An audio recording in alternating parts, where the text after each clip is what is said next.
Divine greetings, entities, energies, lovelies, bodies of light, the seekers and sojourners of truth, 144, chosen of the chosen few. You know who you are. I greet you in the love that lights the truth from my heart to yours. I am Celestial Earth in this divine energy essence of it all, reporting to you live from nowhere other than dimension number 5. And yes, this is one of the rare moments, very rare, where I'm inside. You all know I love my outside, my nature.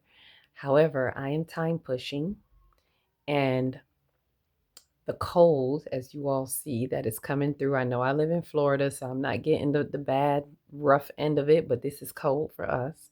So, time pushing during the cold, I'm not getting no sun. So, this is how it's going to be done, done, done. This is how it's done. So, enjoy my chakras in motion as we are now actually getting ready for the full moon.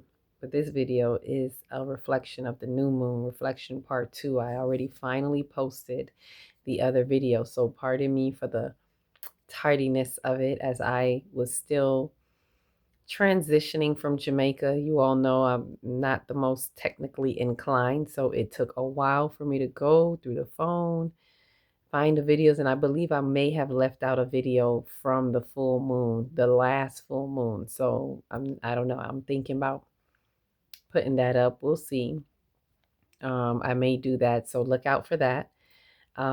Anything else? Any updates? Remember, we have the 11/11 portal on Saturday where we will be doing the calendar workshop finally. So, for those of you who have had your calendars from the first calendar to this calendar, even if you don't have a calendar and you just want to be introduced to the 5D calendar, which I'm going to change the name for the next one because Callan is about taxes and we don't subscribe to that. So once you know something, you can't unknow it. And we don't have no parts in that taxes. We want to be about timekeeping or the cosmic clock. We'll see, what we choose to rename it. But this is about the return to Kemet. And this one is a 2017. That's the year we're in. This is that year of 2025, which is now 2026. So we'll go into breaking down, how to understand this calendar, how it came about, the downloads and so forth for it, so that we can finally dive deep into it, how to find the portals, how to utilize the Gregorian timeline, the old timeline, to help you find the energetic hotspots that bridge you over, which are the portals that helps bridge us over into the true timeline and bring us closer and closer into the tick of the talk of the cosmic clock, which is what we are internally connected to naturally. So join us Saturday. I will do a video earlier that day to put the link. So everyone, this one, the first one, it is free and open to all, to get everyone who is just intrigued about it, interested, and you want to know about it. Tap in on our 11/11 portal. Yes, I said 11/11 because according to the 5D calendar, it is the 11th day of the 11th month on Saturday. So we will be portaling through on our 11/11. So tell a friend, pass it on, share it, and look out for that video that will be inviting you all in to see what this 5D calendar is about. So, with that said, we will have the sacral chakra. Any other upcomings will be the sacral chakra coming up, sacral chakra workshop, and the solar plexus workshop that we will be doing this month. I would like to go up to the heart, but we'll see how that plays out. Right now, it's definitely the sacral and the solar plexus. And thank you for those of you who have already paid in advance. Well, really, one person is really like ready to go. So, thank you. Shout out to you. You know who you are. And with that, let's dive in. Is there anything else, Spirit, that we have forgotten? If not, it'll come back up. Um, Today is actually the first day. This is the 29th. I'm still on the 29th, but most of you probably won't see this until the wee hours, or into the on the 30th. The 29th is the first day we're on our crown chakra, so we're in our 3-day window before the next full moon, the upcoming full moon. So we are on our crown chakra, the day of illumination. And this was a Thursday, so it's a crown. Oh, okay, it's another crown throat. Well, actually, no, this is the, see, I'm still on new moon, right? And I'm looking at, from the crown going down. Let me correct myself. We're actually on the root. This is a full moon transmutation. So we are actually on the root chakra, that one down there. So this is actually a root throat day. So, okay, this is interesting to see the chakra infusion with this one. The new moon was a crown throat chakra day. And for those of you who catch that video, you'll see me explaining that. That's with me on the beach in Jamaica. It was actually on that crown throat chakra day. So you'll see me explaining a little bit of that, with the chakra infusion, infusing what chakra we are actually on with the moon, as well as the chakra of that day, as according to our calendar, right? So that day being Thursday is a throat chakra day, and being that it is the first day of the full moon engagement, it is a root. So root throat. So what can we do to bring into the from the root into the throat? And now that's a whole separate video. I don't want to really confuse that with this new moon reflection. So this is about the reflection of the new moon, part 2 of that new moon that we had in Capricorn. We're still in that new moon cycle, which is why we're coming up to the full moon. We're about halfway, through. Whenever we get to a full moon, we're halfway through a cycle, right? So the new moon was the beginning of that cycle, but as we've been seeing, it's the beginning of an end. It is the new moon, but at 28 degrees. It was at its final degrees, and this 28, the previous one was 28. And so this 28, the 8 and a 2 is a 10, which is new beginnings. So it's at the end of a cycle, but it's highlighting new beginnings. And so we're going to go into a little bit more of it that I've been wanting to share and shed some light on and speak about. So reflect with me, if you will, as we look at what this new moon in Capricorn, this cycle, new moon cycle that we're in, and what it was saying to us at that particular point, being that it was a new moon. So I got some notes here. So you may see me go like this because, of course, I don't have my glasses on. So I'm going to share the download or the note, just notes, and a little bit of downloads comes with it, to share what was actually happening. And also with the parade of the planets, going into that. I'll go into that a little bit later with the stellium of the planets and that convergence that we had on the 9th, right? So as the last new moon cycle was in the final degrees, as we mentioned, of Capricorn, there was a closure. There was a closure of lack of accountability and responsibility in regards to relationships that lack the commitment and consistency of these accountabilities and responsibilities. So we were seeing a lot of closures to that, right? So in this cycle, we are recognizing those who are not relatable to truth and integrity of spirit as one-minded consciousness. So for whatever reason, they're just not relatable to the truth and integrity. And we're recognizing that in this particular cycle, that's what a lot of people were coming to terms with. Being in the Capricorn, that new moon Capricorn, in which it is also about set. We were in the season of Capricorn. And so it was also Capricorn, for those who have the 5D calendar, is also about Set, the Kemetic god, god of the underworld. So not that we're doomed to the underworld, but what is it in our underworld? What is the underworld we have allowed ourselves to be doomed to, what we have bound to, what we have made our gods? That becomes that underworld for you. And Set rules that underworld is simply saying it's a recognition of where we are basically set tripping, is what I call it. And we have allowed the things of this world to be the end all be all for whatever reason, whatever that means to you. So this is that opportunity to see what that is for you. What has been the authoritarian of your life, world, and affairs? Like, what has been that? Because Capricorn is also about that authoritarian energy, that go-getter. Yes, let's get it done.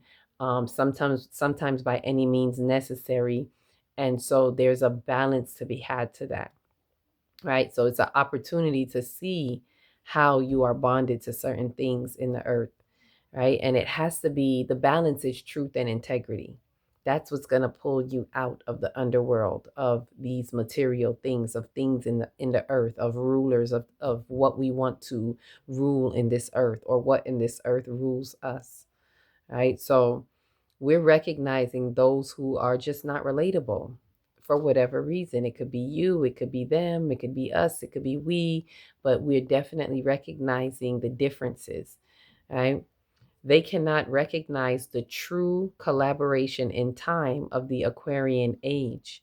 Therefore, they are not true candidates that are ready and willing light bodies for the integration of this particular timeline convergence. Maybe in a later time, just not right now, right? And it's not doomsday again. It's not bad. It's simply a recognition. You are recognizing that, and sometimes to the point where the foundations are being shook, sometimes to the point where your feelings are being hurt. For those of you who have been doing the light work, you already kind of know this tune that's being sung pretty much, and you are becoming attuned to these frequencies. You're becoming keener in your sense of recognition to these people, and you're recognizing that they're just not ready, right? Not right now, maybe in another time, because they're not recognizing the true collaboration. Humanitarianism is the age of Aquarian. It's about true collaboration, service for service with others, and us being able to do so is dependent upon the wounds that are still lying there in others, and they can't get past their wounds in order to have compassion for the collective, which is something that we needed to have gained when our South Node was in Libra about a year and a half ago. So it is to think outside of yourself.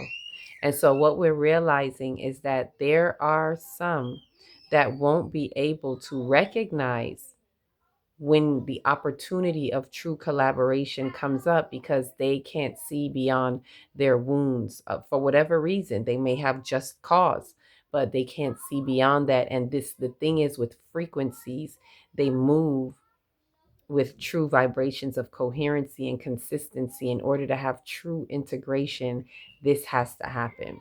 One mind consciousness and so forth. So this is another part of our journey, the journey into 5D. So this new moon is really breaking a lot of that into our reality. This is a part of the new beginning, is realizing that this is the end. 28 degrees of Capricorn is closure, it is conclusion, and for some, mastery, right? So this new moon cycle is where the prophets, as true spiritual leaders or warriors, have been to the mountaintop to receive the tablets of commandments, right, as commitments to the revelations that they have witnessed. So they've received these tablets of commandments, so to speak, like Moses on the mountaintop. But these commandments are really commitments to the revelations that you have bear witness to in the past month or two or even three, right? So what has been happening? What have you been bearing witness to? So it's for those who have received these as these commitments, only to come down and witness the folly of those who lack the faith and integrity to bear patience onto the truth. So it's kind of been like this clutch my pearls type of thing, like, but not too shocked, but a bit taken aback of, okay, you set your commandments, you've witnessed the revelations of truth, and then only to come and see the folly of those who don't have that faith, don't have that integrity, have not worked that compassion of collective compassion in order to integrate. They're not seeing the importance of that in the age of Aquarian that is ushering us into the fifth dimension. So witnessing that folly is seeing that they just don't have that faith, right? And so this cycle, they're not being able to align with the truths, so to speak. And you're witnessing it, and you're witnessing it clearly. So it's the beginning to the end, and you're seeing that, okay, this is it right here. This is not going to work. This cycle has shaken the foundations for many as the exposed revelations of what is, quote unquote, allows for the Capricorn earth energy to close out the underworld discharge, right? To close out the underworld discharge of Set, the god of Set, the underworld, Set tripping, right? To close out what those things may be and be evolved to be responsible with the accounts held in order to set new beginnings in time.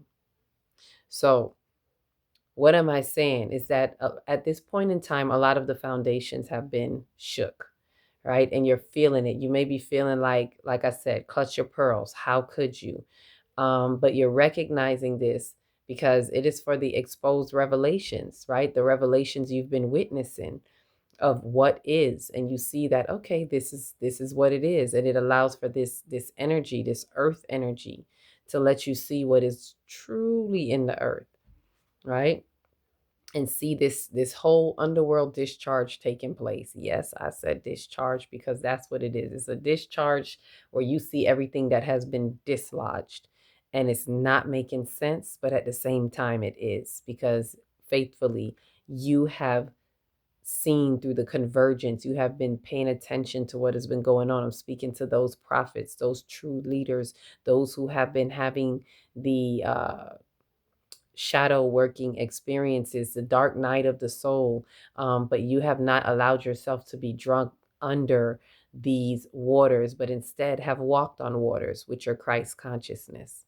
And so you're able to see it. It may hurt, it may sting a little bit, but it's bringing revelation to the forefront, right? And allowing you to be responsible for any accounts held and be able to do what? See this true timeline. So this is what this new cycle has been bringing to us.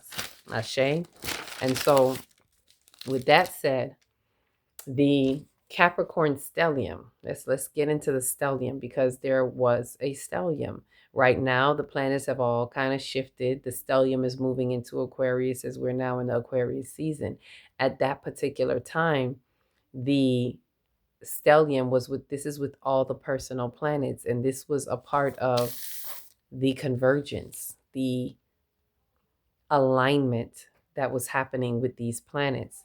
So the Capricorn stellium was a beautiful parade of the personal planets that formed the great convergence on the 9th.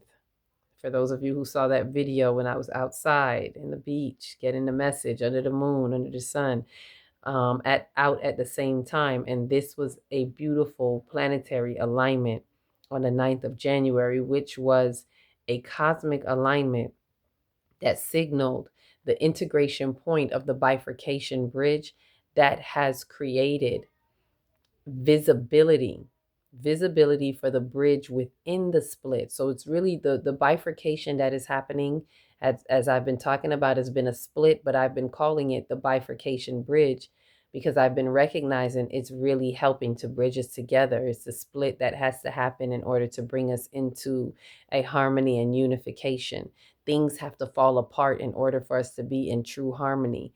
So this timeline, everything that has been happening before that, it's like this alignment was the convergence point, and that's why I called it Convergence Day, where all these personal planets, Mars, Mercury, Venus, Earth, all these planets that are personal to Earth, the Sun, and yes, even Jupiter.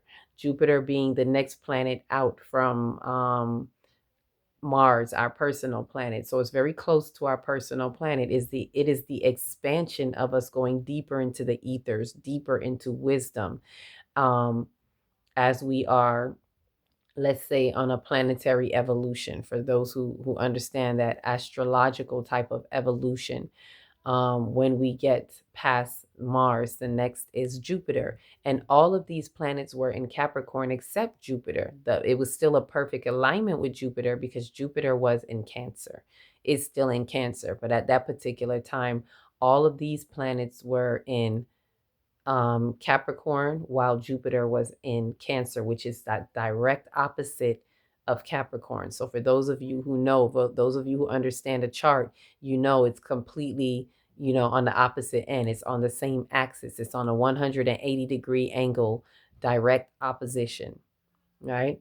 So this was really happening to give us visibility. At this point, a lot of us would have said, okay, I see this alignment. I see what's coming out of the mess. There's this whole split happening, but you're able to kind of see the bridge in the split. And it's like, okay, I'm ready to cross this bridge. I can now see it. It's always been bridging, but now it's like this convergence brings visibility to the bifurcation bridge, right?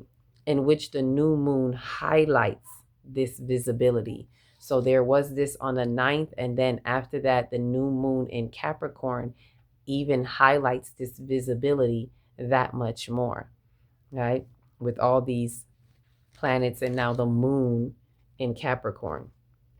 So, and I believe at that time, Venus might have just been, tiptoeing out into Aquarius, right? I believe she was the first one out.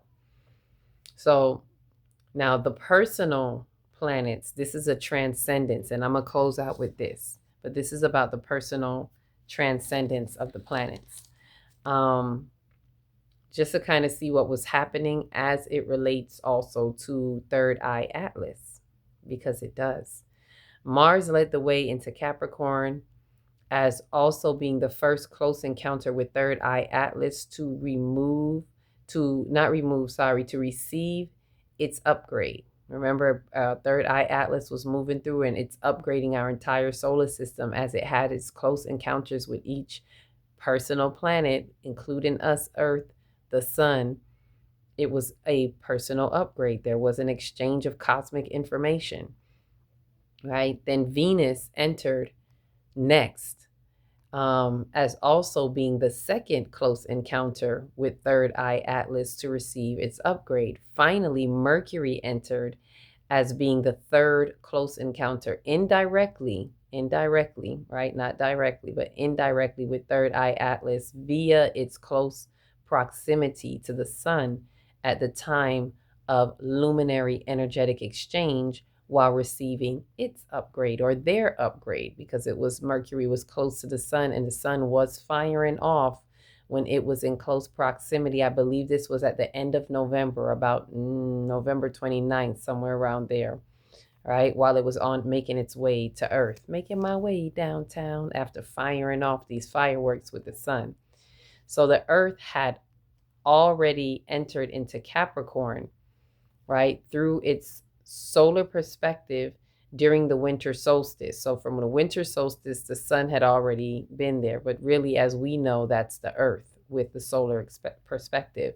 That's why it was entered. So Earth was already there and had front row seats to the marching of this planetary parade. So it entered first and had front row seats to, here comes Mars, here comes Venus, here comes Mercury, right?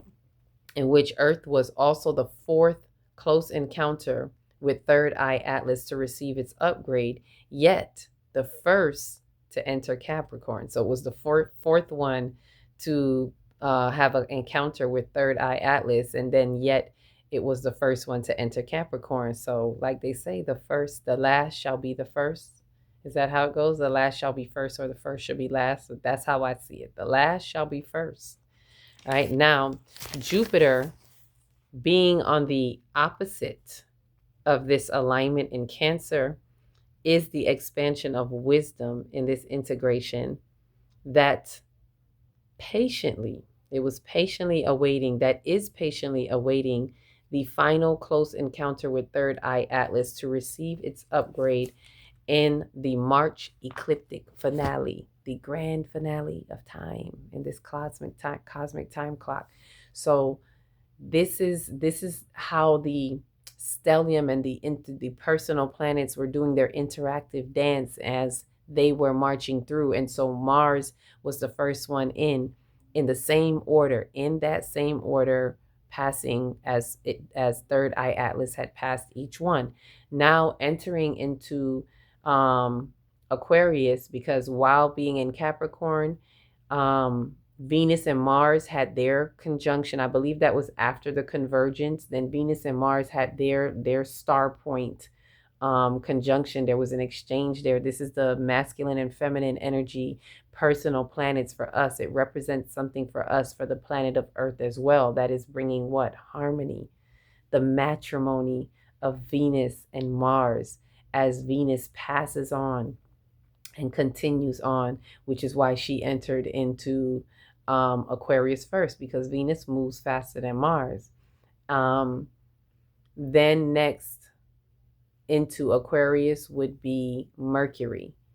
And then as Mercury moves faster than both of them, so readily catching up to Venus. And throughout this month, you're going to see Mercury pass Venus. And then lastly, Mars entering right now, literally just entered this week. So this new moon was really highlighting where we are, what's happening, what's falling away, what is happening in this particular cycle. And this full moon is going to show the culmination of that, with this full moon being in, which one is this now? I believe this will be the full moon in Leo. So we're going to now see what was all this chitter chatter? What was this all about?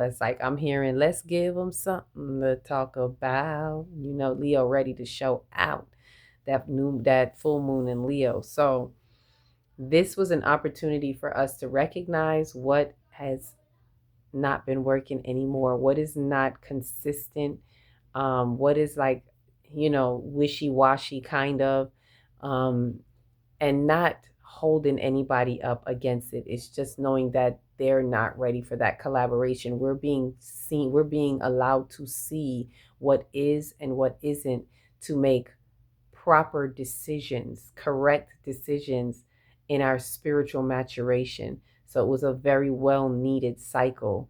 New beginnings at the end of this cycle, but a whole new cycle, a whole new world, whole new cycle.